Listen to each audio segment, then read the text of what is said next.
নমস্কাৰ সকলোকে পুনৰ স্বাগতম জনাইছোঁ আমাৰ অন্য এটা জব ইনফৰ্মেটিভ ভিডিঅ'লৈ। আজিৰ ভিডিঅ'টোত আপোনালোকৰ বাবে খুবেই এটা ভাল খবৰ লৈ আহিছোঁ, কাৰণ আপোনালোকৰ বাবে ভট্টদেৱ ইউনিভাৰ্চিটিৰ ফালৰ পৰা বহুখিনি পদ মুকলি কৰি দিছে। ইয়াতে আপোনালোকে লাইব্ৰেৰিয়ান, এছিষ্টেণ্ট একাউণ্ট অফিচাৰ আৰু ফাইনেন্স অফিচাৰ এনেধৰণৰ বিভিন্ন ধৰণৰ পদ ইয়াতে দেখিবলৈ পাব। কোনটো পদৰ বাবে আপোনালোক এলিজিবল বা ইণ্টাৰেষ্টেড হয় সেইটো পদৰ বাবে আপোনালোকে এপ্লাই কৰিব পাৰিব। খুবেই এটা ভাল অপৰচুনিটি আপোনালোকৰ বাবে আহি পৰিছে। আমি এই ভিডিঅ'টোত এই ৰিক্ৰুইটমেণ্টৰ বাবে কেনেধৰণৰ কোৱালিফিকেশ্যন লাগিব, এজ লিমিট কিমান লাগিব, চিলেকশ্যন প্ৰচেছটো আপোনালোকৰ কেনেধৰণৰ হ'ব, কেনেদৰে এপ্লাই কৰিব পাৰিব, সকলোখিনি ডিটেইলছ আমি আলোচনা কৰিছোঁ। গতিকে ভিডিঅ'টো শেষলৈকে চাই থাকক।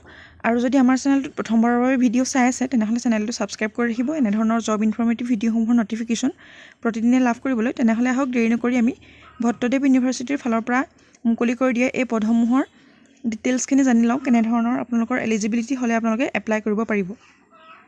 ইয়াতে লাষ্ট ডেট দিয়া হৈছে 15 এপ্ৰিল 2026। এপ্ৰিলৰ 15 তাৰিখ পৰ্যন্ত ইয়াতে এপ্লাই হৈ থাকিব। যদি আপোনালোক এলিজিবল বা ইণ্টাৰেষ্টেড হয় সকলোৱে এপ্লাই কৰি ল'ব পাৰিব। 11টাকৈ junior assistant, accounts assistant, MTS, librarian, assistant librarian and finance অফিচাৰৰ পদ ইয়াতে দেখিবলৈ পাব। লাইব্ৰেৰিয়ানৰ পদৰ বাবে মুঠ পদ আছে এটা। ইয়াতে পে স্কেলটো থাকিব 1,44,200 পৰা আপোনালোকে 2,18,200 টকা আপোনালোকে চেলাৰী লাভ কৰিব পাৰিব। আৰু এডুকেশ্যন কোৱালিফিকেশ্যন ইয়াৰ বাবে ৰাখিছে as per the UGC regulations on minimum qualifications for appointment of teachers and other academic staff in universities and colleges and measures for the maintenance of standards in higher education 2018।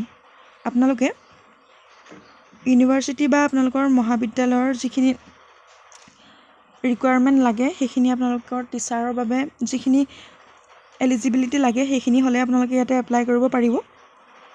আৰু assistant লাইব্ৰেৰিয়ানৰ বাবেও আপোনালোকে একেই ধৰণৰ qualification হ'লে আপোনালোকে apply কৰিব পাৰিব। আৰু ফাইনেন্স অফিচাৰৰ বাবে পদ আছে এটা। ইয়াতে আপোনালোকৰ এডুকেশ্যন কোৱালিফিকেশ্যন বিচাৰিছে bachelors degree from a recognised university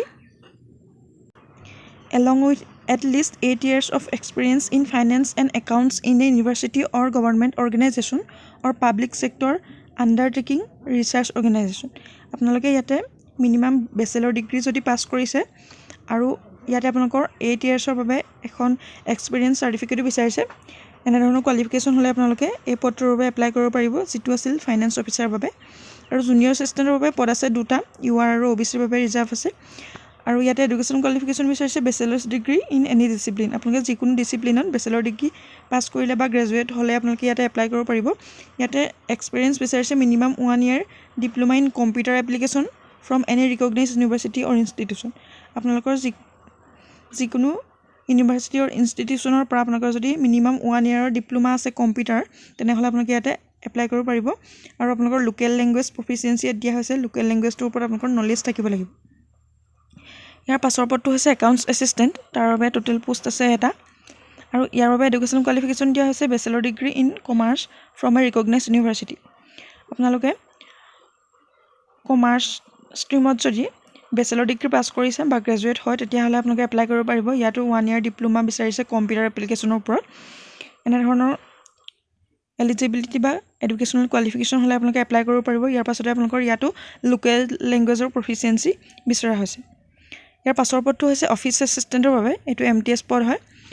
তাতে টোটেল পদ আছে 5টা, URত 3টা, OBCত এটা আৰু STPত আছে এটা।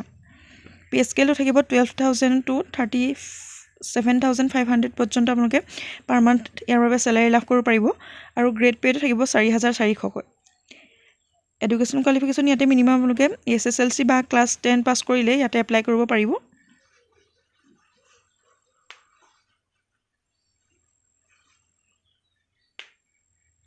ইয়াতে যদি আপোনালোকে 12 পাছ কৰিছে বা তাতকৈ আপোনালোকৰ হায়াৰ এডুকেশ্যন আছে তেতিয়াহ'লে আপোনালোকে ইয়াতে এলিজিবল নহ'ব। মাত্ৰ আপোনালোকে 10 পাছ কৰিলেহে ইয়াতে এপ্লাই কৰিব পাৰিব।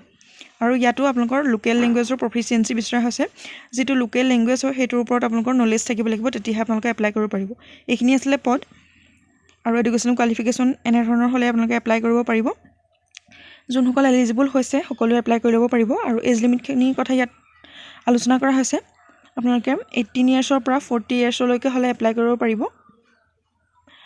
আৰু ইয়াতে আপোনালোকে ৰিলেক্সেশ্যনো লাভ কৰিব পাৰিব যিসকলে SC ST কেণ্ডিডেট থাকে তেওঁলোকে 5 বছৰকৈ OBC সকলে 3 বছৰকৈ আৰু এক্স সাৰ্ভিচমেনসকলে 2 বছৰকৈ আৰু PWBD কেণ্ডিডেটে 10 বছৰ পৰ্যন্ত ইয়াতে ৰিলেক্সেশ্যন লাভ কৰিব পাৰিব এইখিনি আছিলে ডিটেইলছ আৰু এপ্লিকেশ্যন ফিজ ইয়াতে লাইব্ৰেৰিয়ান এণ্ড এছিষ্টেণ্ট লাইব্ৰেৰিয়ানৰ বাবে 3000কৈ এপ্লিকেশ্যন ফিজ দিয়া হৈছে আৰু যিখিনি SC ST কেণ্ডিডেট থাকে তেওঁলোকৰ বাবে 1500 টকাকৈ ফাইনেন্স অফিচাৰৰ বাবে 2000 টকা এপ্লিকেশ্যন ফিজ আৰু SC ST 1000 টকা দিলে হ'ব আৰু জুনিয়ৰ এছিষ্টেণ্ট একাউণ্টছ এছিষ্টেণ্ট MTSৰ বাবে 1000 টকা এপ্লিকেশ্যন ফিজ আৰু ইয়াতে SC STৰ বাবে 500 টকা এপ্লিকেশ্যন ফিজ থাকিব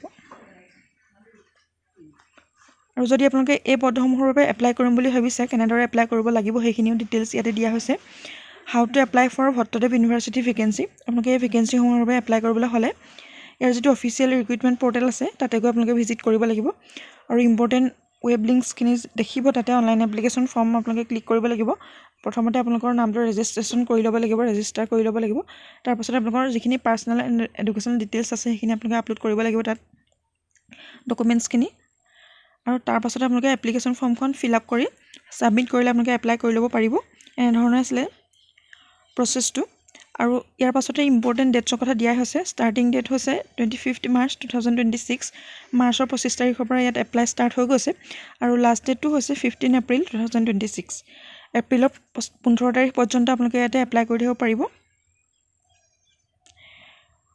যদি আপোনালোক এলিজিবল বা ইণ্টাৰেষ্টেড হয় সকলোৱে এপ্লাই কৰি ল'ব পাৰিব ভট্টদেৱ ইউনিভাৰ্চিটিৰ ভেকেঞ্চিখিনিসমূহৰ বাবে